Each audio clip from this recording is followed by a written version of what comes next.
হ্যাঁ বুঝলি না? টিকটক থেকে ওর বিয়ে হয়েছে তুমি জানো? মাইরেন না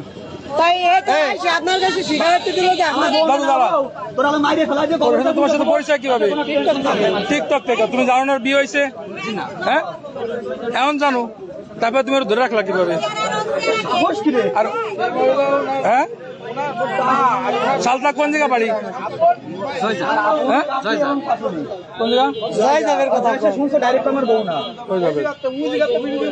কাজ করো কোন জায়গা? ফরিদপুর প্লাম্বারে কাজ করো।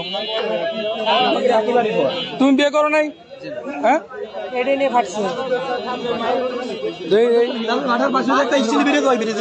তোমার নাম কি? হ্যাঁ আপনি মা না করেন না, তোমার নাম কি? হ্যাঁ ফাহিমা। ওনার সাথে তোমার পরিচয় কিভাবে? হ্যাঁ টিকটক থেকে। ওর চেহারা আর ওর চেহারার সাথে কোনো মিল তাল আছে? কতগুলো লোক আছে দেখো তো, তুমি জিজ্ঞেস করো তো কার চেহারাটা ভালো। বিয়ে হয়েছে কতদিন হয়েছে? হ্যাঁ জোরে বলো। 8 মাস। তোমার বাসা কোথায়?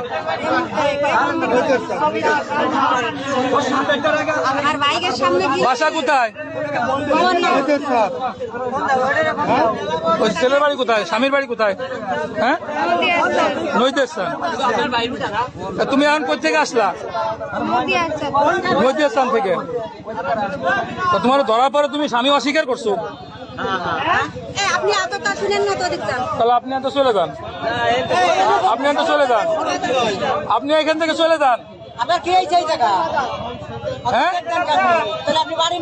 আপনি এই জায়গা মারামারি করলেন, আমরা না থাকলে আপনি কি করতেন? এই জায়গা যদি ওরা সাহায্য করে চলে যেতে পারেন, কি করতেন আপনি?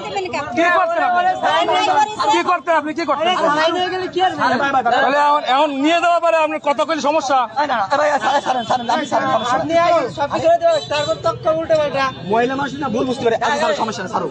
ভাই আপনার সাথে কি মেয়ের সাথে কোনো ঝামেলা আছে? আমার সাথে কোনো ঝামেলা নাই। হ্যাঁ কোনো ঝামেলা নাই। তাহলে কি সমস্যা কি? আপনারা যেরকম চলে আসলো মেয়ে আপনার বউ, সমস্যা কি? সারাদিন ওরে সকালবেলা আমরা একসাথে বসে খাইছি, আমার কাছে 20 টাকা ওরা হেঁটেছে, হাসি খুশি ভাবে আমি চলে আইছি বাজারে, সারাদিন পান বিক্রি করছি। এখন মনে করেন তো হঠাৎ করে চলে আইছে, আমি তো জানি না কিছুই। আমার এসে বাস থেকে চলে আইছে। দোকান কোথায়? গোয়ালমারি মন্দির কাছে। মন্দির কাছে। আমি সারাদিন পান বিক্রি করি।